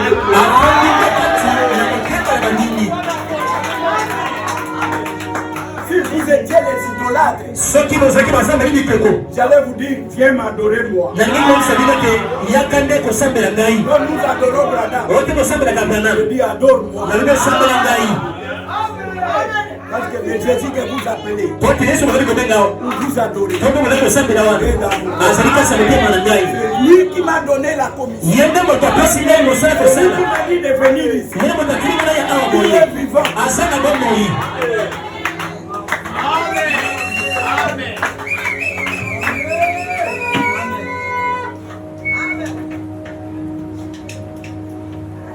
Bon, vous m'accorderez un peu. Je lis ici. Le reste pour l'enlèvement. Page 457, paragraphe 50 et 452.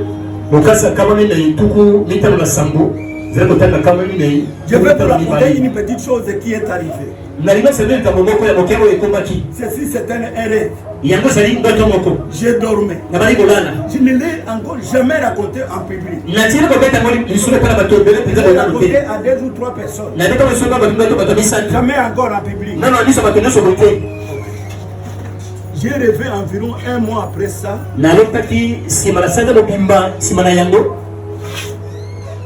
Qu'un jour j'étais là en train d'observer le moment glorieux.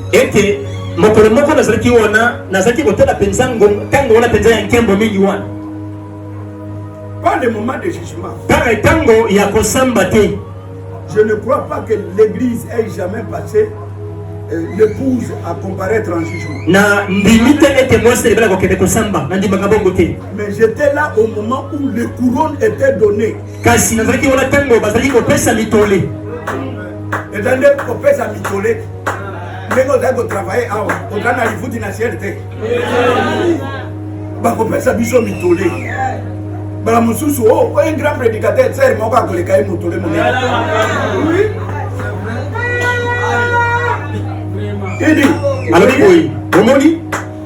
le grand trône était installé ici. Et Jésus et l'ange qui tenait les livres et tout. Il y avait comme un escalier qui descendait de ce côté-ci en ivoire blanc. Et il descendait en rond. On offrait une vue panoramique. Comme ceci, et il débauchait. Et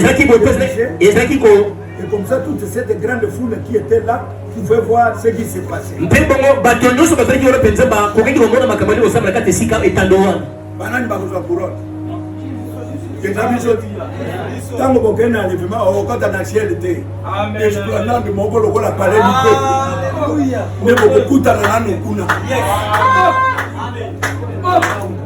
Nous sommes enlevés. Quand vous êtes d'accord avec qui?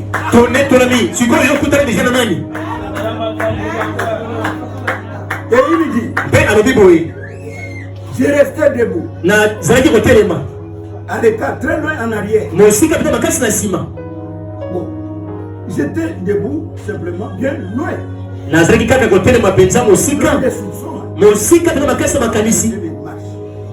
J'étais là. L'ange qui tenait le livre appelait un certain nom. mwanza baliko simba buku abaliko kubenga boko na bakombo Je boye savais, je connaissais ce nom-là. mpe nayebi nazalaki mpenza koyeba bakombo Je wana regardais et très loin là-bas, nazali kotala mpe mosika makasi kuna voilà le frère qui avance tala ndeko azali koya avec une sœur. na ndeko mwasi Il s'avançait bazali koya liboso comme ça. bazali koya mpenza liboso boye L'ange qui tenait le livre était debout à côté de Christ. mwanza azali kosimba buku azali atelemaki wana pembeni na kristo C'était qu'un rêve là. ezalaki ndoto wana Il regardait. mpe azalaki kotala Et leur nom était là. mpe bakombo na bango ezali na kati ya Il buku se wana trouvait dans le livre de vie. mpe ezalaki kati ya buku na bomoi Alors il les regardait. na bazalaki kotala bakombo wana Et il disait, mpe abandi koloba boye tu as fait du bon travail, osali mpenza mosali moko ya malamu mon bon et fidèle serviteur. mosali na nga mpenza ya sembo mpe ya malamu Maintenant entre. sika oyo leka kota Mon frère, tu as fait un bon travail. Amen. Ok. Il ajoute. abakisi maloba awa Et je regardais. mpe azalaki kotala Derrière vers l'endroit où ils étaient, nsima na esika oyo bazalaki il y avait un nouveau monde. ezali mokili moko ya sika Et le joie. mpe esengo Donc ange na Christ batelemi boye. Besima na bango. Mokili moko ya sika. Oyo etondi na bisengo. Soki abengi yo, abi osali mosala malamu apesi yo loboko. Kota.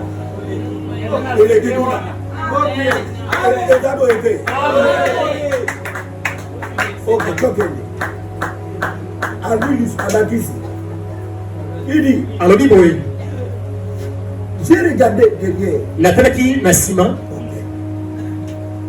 Il a dit, alobaki boye entrez dans les joies du Seigneur qui t'ont été destinés depuis la fondation du monde. kota kati ya sika na nkolo oyo ebongisamaki mpo na yo liboso mokili oyo ezalisama Et ils allaient de l'autre côté. mpe bakendaki na mopanzi mosusu kuna Et ils se retrouvaient là. mpe bazalaki kozwama esika wana Et tout n'était que joie. mpe makambo nyonso eleki kobela esengo na esengo na kati ya esika wana Ils allaient sur les montagnes bazali kokende likolo ya bangomba et dans une étendue très vaste. mpe kati na esika moko mpenza eza monene makasi J'ai pensé, na yaki kokanisa ete n'est-ce pas merveilleux? oyo mpenza eza malamu te J'étais là à sautiller. nazalaki wana mpenza kosote Ensuite, j'ai entendu appeler un autre nom. nsima nayoki ye kobenga komo mosusu Je me disais, nazali komiloka te nayebi ye wana bengi wana ok, les voilà. tala ye wana Et je les regardais aller comme ça. nazalaki kotala mpenza kokende boye Entrer dans la joie du Seigneur. alobi te kota kati ya esengo na nkolo Je disais, oh, gloire na à baloba Dieu. te oyo ntyembo na nzambe Baobenga yete.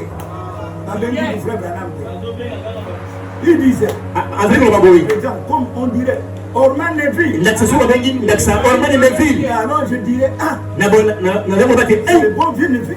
ezali mpenza mpaka malamu ya neville ye wana telemi Vous voyez, bomoni le voilà qui sort de la foule. ye wana bimi kati ya bato ebele Et il monte. mpe amati Alors il dirait, na boye koloba boye entre dans les joies du Seigneur. kota kati ya esengo na nkolo kende Toi était préparé pour toi dès avant la fondation. oyo bozali mpona liboso mokili oyo ezalisama Et entre. mpe kota Et le bon vieux Neville serait toujours transformé. mpaka neville akobongola kaka Et il s'en irait là-bas. mpe akokende na ekilo bisika En batindi ye poussant des cris na en jubilant. kogangaka makasi mpe kosepelaka mpenza na esengo lelo bolo tui diplôme te oyo badiplôme na bino awa kotala kabine to kotinika pusu ka otui diplôme oye kosufiri olikala. Et moi j'étais là à jubiler aussi mpe ngai mpe nazalaki wana kosepelaka te en disant ah gloire à Dieu. nakoloba te nkembo na Et nzambe pour tout seul dans mon coin natelemi kaka ngai moko na esika na ngai moko j'ai passé des moments bénis La avec Bible mes s'appelle ça. frères entrés. batali moko pambolami totelaka bandeko na ngai bazali kokota Et un ange qui tenait le livre là mpe mwasi bango baosimba buku il wana a dit William Branham. aye kobenga alobi william branham Je n'avais pas du tout pensé nazalaki mpenza likanisi na ye oyo wana te que j'aurais à m'avancer comme ça. ete naboyende mpe liboso ndenge wana Alors là, j'ai eu peur. na boye wana naye kobanga Je me suis dit, oh là là, naye kobanga bate elala il va falloir que je fasse ça. esengeli peut-être asala mpenza ndenge wana Je me suis avancé na boyende kokende liboso et tout le monde était là qui me donnait des petites étapes. mpe moto nyonso azalaki wana mpenza bali kobeta ngai no bambata mike mike boye na mokongo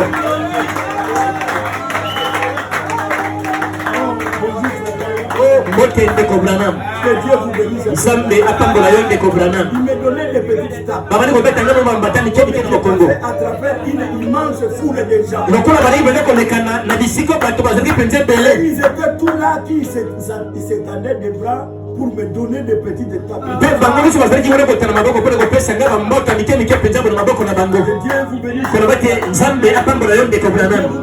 Nzambe apambola yo ndeko Branham. Mpe nazalaki kolekana. Je disais merci. Na bano bate merci, merci. C'est comme si je venais d'avoir une réunion. Ezalaki lokola utaki koteya esika moko botopele kwa moko boyo bili boyebi. Et là, il me fallait monter ces énormes marches d'ivoire. Mpe wana esekali na ngai nde mata ebutolo mpenza monene ya Je ivoire wana. m'approchais pour les monter. Na bani kopusa mpona mata ebuteli wana. Sur la première marche, Nakomaki mpenza na ebutela je liboso. me suis arrêté. Naye kotelema wana. J'ai regardé Naye kotala son visage. elongi na ye. Je me suis dit, Naye kobiloba ete. je vais bien l'examiner Nalingi mpenza natala nayo ye malamu. de cet homme ici. Natala mpenza ye malamu. Je me suis arrêté. Naye kosuka wana kotelema wana. Je tenais mes mains comme ceci.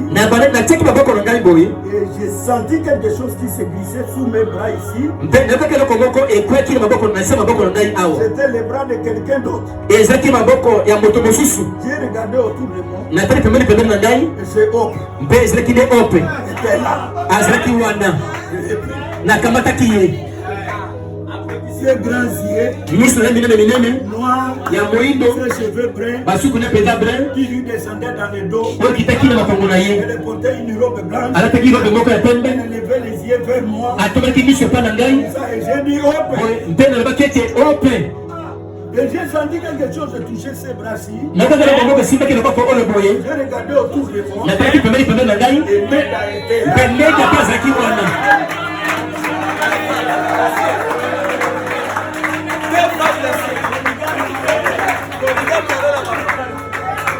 Kuna na Lola, bato abasi mibale bakakota. C'est vous qui pensez. Nyoka kokanisa ndenge wana.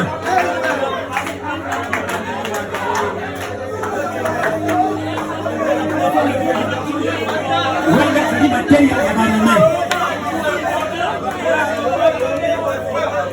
Meda était là. Meda azalaki wana. Ses yeux noirs. Miso na ye regardaient. ya moyindo ezalaki kotala ngai. Ses cheveux noirs qui lui descendaient. Suki na moyindo ezalaki kokitela ye na mokongo na Et ye. elle portait une robe blanche. Mpe alataki robe moko ya pembe. J'ai dit Meda. Nalobaki Meda. Et elles se sont regardées. Mpe bango nyonso mibale bamitalanaki. Vous savez, Oyebi comme ça. boyina ndenge wana. Elles se sont appuyées à mon bras. Bayaki kokanga makasi na maboko na ngai bango Et mibale. nous sommes partis pour la maison. Mpe tokendaki na biso na ndako. Et je me suis réveillé. Mpe na nsima naye kosutuka nalamuki. Oh, je me suis réveillé. O naye kolamuka. Amen. Amen. Je me suis assis dans un fauteuil Naye kofanda na kati ya fauteuil. et j'ai pleuré. Mpe nalelaki. Je me disais, oh Dieu, Nalobaki ete o Nzambe. j'espère que c'est comme ça que ça se passera. Nakanisi ezali kaka boye ndenge kosala makuma. Toutes les deux, Basi oyo nyonso mibale mes compagnes, baninga na ngai basi na ngai les filles, na kati ya bomoi oyo et elles m'ont donné des enfants, mpe bapesaki ngai bana et ainsi de suite. mpe bongo na bongo Et nous voici mpe botala biso bango oyo faisant notre entrée dans le nouveau monde. biso bango oyo tozali kokota kati na mokili oyo mpenza ya sika. Amen.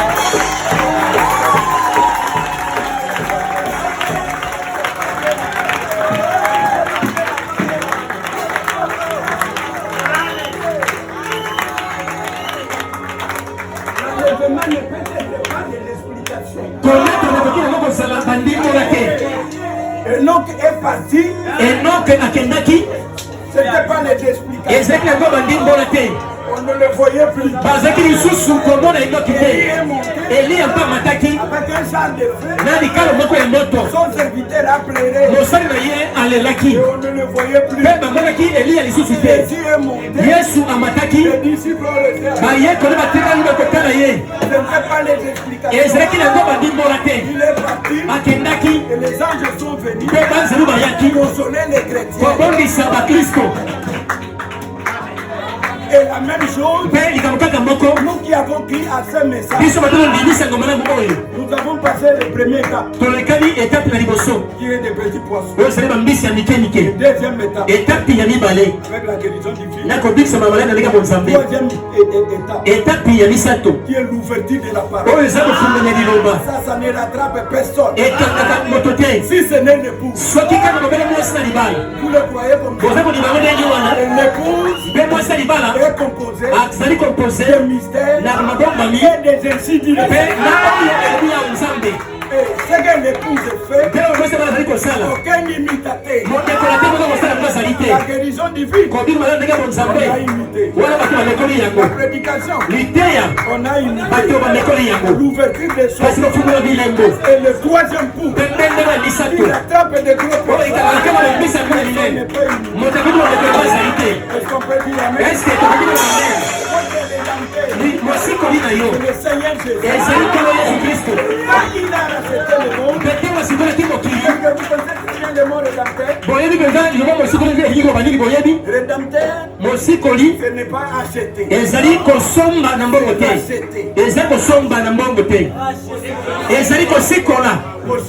C'est quelque bien qui a été confisqué. Vous étiez les saints. Vous étiez des fils. Mais à cause du péché d'Adam et d'Ève, vous êtes confisqués. Adam a pris le monde. Il a pris la politique. Il a pris les nations. Il a pris les sciences. Et vous êtes confisqués. Et il a offert à Jésus. Jésus dit, je ne prendrai pas comme ça. Il faut que je rachète.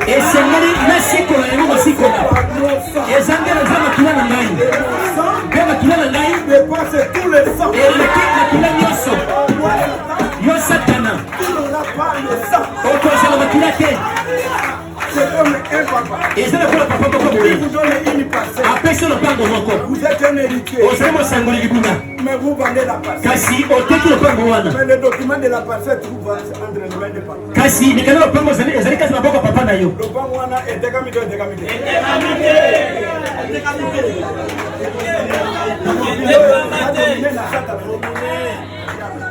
Le papa est oui, le pangouane était comme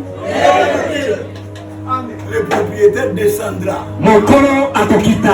Toi qui est qui? Yo, Ozanani. Ndaï, le mon colo le pangouane. Donne les documents. Pesanga la boucle, mais quand le pangouane pesanga. Alors, au monité, bon, naboye.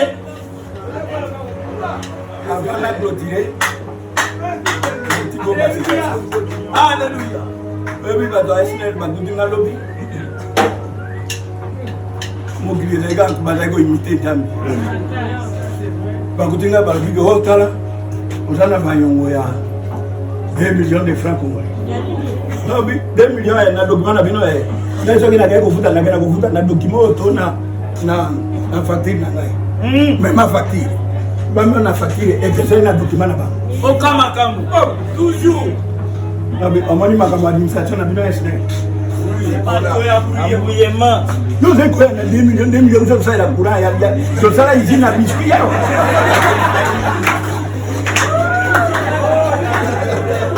Vous vendez la parcelle. Mais le document est entre les mains du propriétaire. C'est pourquoi quand Jésus vient, il vient avec les livres. Et en tant qu'un lion, il a déjà fait l'intercession. Et à la fin de l'intercession, là il réclame son bien. La réclamation de son bien, il commence par l'enlèvement. L'enlèvement se pris du bas en haut. Il laisse la terre aux embrouillères. Le feu du ciel va descendre. Le canon de Suisse, de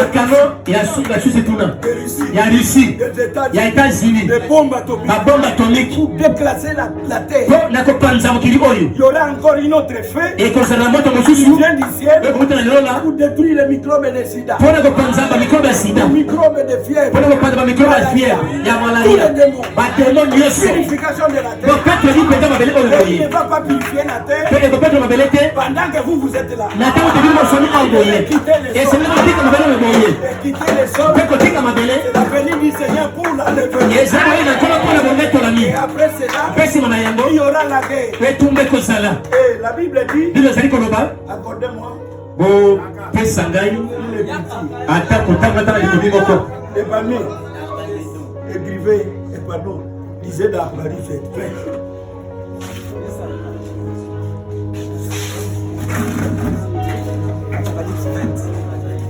Verset 6.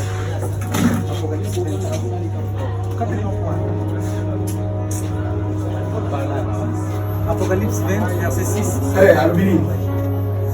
Heureux et saints ceux qui ont part à la première résurrection. Et Sengo, Boule, Nabai Bazalina, et Sika, Kassa, les secours à Liboso. Boyoki bien. Bolali bien. Ere Banane. La bonne deuxième session. Première résurrection, Boba Komata. Ne ba ere bangwana. Amen. Amen. Ok. La seconde mort n'a point de pouvoir sur eux. Il a balé et ça n'a ma casse pour la beauté. Problème te. Wana kutezana tina te. Ata Boba komaka Bible bakufa. Ata William Branham akufa. Beaucoup de temps qui partent. Kufa ndenge pasteur akimbolela kibiso, lié na travail na yo. Après si on sala, on travaille bien à retirer. Et là il faut na ko perdre yo te. On sala bien te yaka ko fa. Jouer, d'abord jouer. Amen. Pas venir jouer bima. Allô oui. Allô.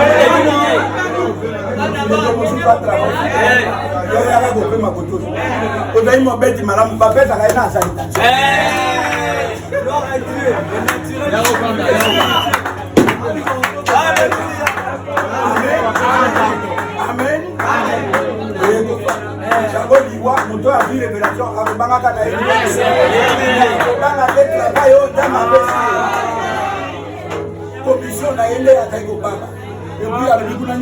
Mais ils seront sacrificateurs de Dieu et de Christ. Et ils régneront avec lui pendant 1000 ans.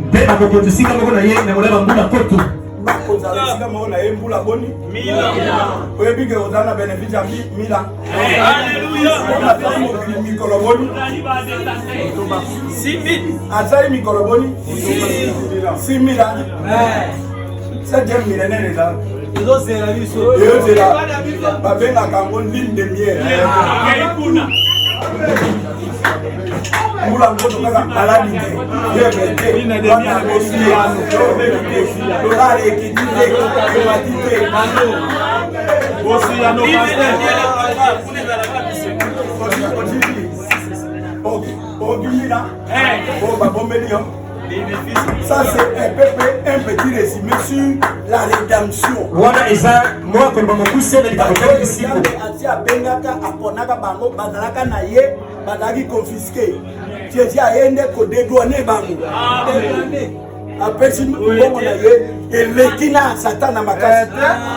C'est pour cela